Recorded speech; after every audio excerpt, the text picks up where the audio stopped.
Daro Magindara, akda ni Niño Kim P. Espiritu. Noong unang panahon, may isang batang nagngangalang Karanan. Si Karanan ay isang batang matapat at mabuting anak. Isang araw ay inutusan siya ng kanyang ina na pumunta sa kabilang isla upang ibarter ang mga gawa nilang porselas na gawa sa mga kabibe.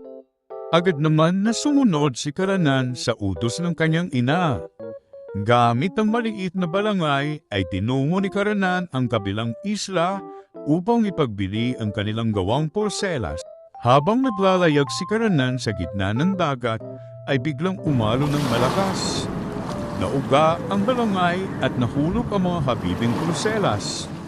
Naku, nahulog ang mga porselas na pinaghirapan naming inay. Pag-aalalang sambit ni Karanan.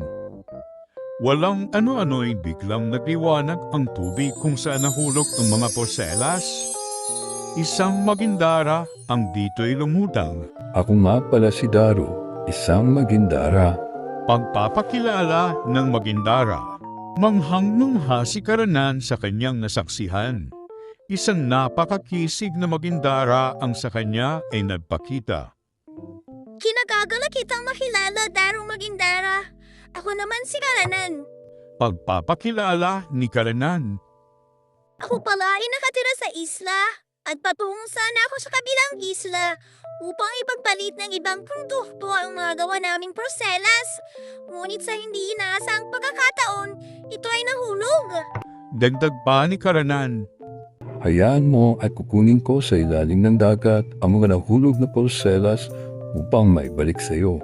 Wika ng magindara. Agad na sumisid si Daro Magindara sa ilalim ng dagat upang kunin ang mga porselas.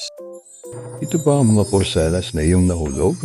Tanong ng magindara, dala-dala ang mga porselas na gawa sa perlas. Napakaganda ng mga perlas na porselas na yan, Daro Magindara. Subalit hindi yan ang mga porselas na nahulog ko. Paliwanag ni Karanan. Muling sumisid si Daro Magindara upang kunin ang mga porselas na nahulog. Sa pangalawang pag-ahon ni Daro Magindara ay dala-dala niya ang mga porselas na gawa sa diamante. Ito ba ang mga porselas mo? Tanong ng magindara. Nagulat si Karanan sa nakitang mga brilyanteng porselas. Daro Magindara, ang mga diamanteng porselas na yan ay sobrang ganda at mahalaga. Subalit hindi yan ang mga porselas na aking nahulog. Pagtanggi ni Karanan. Sa pangatlong pagkakataon ay muling sumisid ang magindara upang kunin ang mga porselas ni Karanan. Sa muling pag-ahon ni Daro Magindara ay dala na nito ang mga porselas na gawa sa mga kabibe. Ito ba ang mga nawawala mong porselas?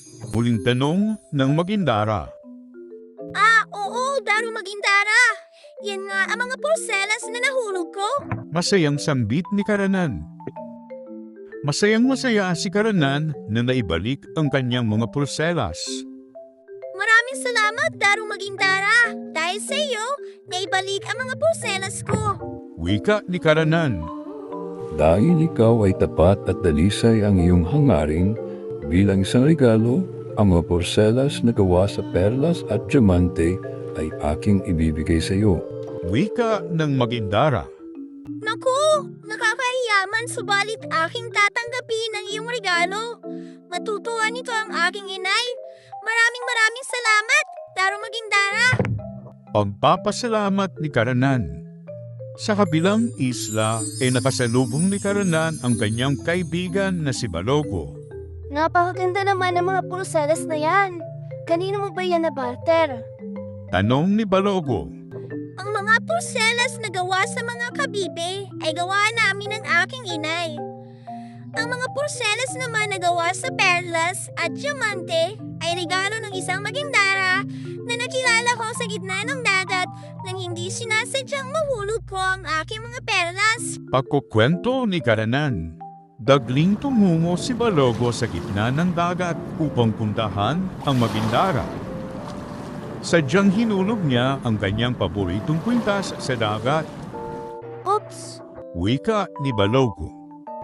Walang ano-ano'y lumiwanag ang dagat at lumutang ang makisig na magindara. Ako si Daro, isang magindara. Pagpapakilala ng magindara. Nahulog ang aking kwintas. Maaari mo bang kunin? Sambit ni Balogo. Mabilis na sinisid ng magindara ang nahulog na kwintas.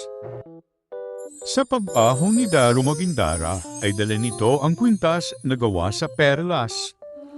Ito ba ang kwintas na nahulog mo? Tanong ng Magindara. Oo, yan nga ang kwintas na aking nahulog. Maaari ko na bang kunin? Wika ni Balogo. Tagalit ang Magindara sa pagsisinungaling ni Balogo. Ikaw ay hindi matapat. Hindi rin busilak ang iyong hangarin. Dahil sa iyong pagsisinungaling ay hindi ko mapambibigyan ang iyong hinahangad. Sumbat ng Magindara. Sumisid si Daro Magindara papalayo kay Balogo. Naiwang mag-isa sa gitna ng dagat ang bata. Hindi rin naibalik sa kanya ang ihinulog niyang kwintas. Gintong aral. Bibiyayaan ng higit sa sapat ang taong matapat. At dyan na nagtatapos ang ating kwento.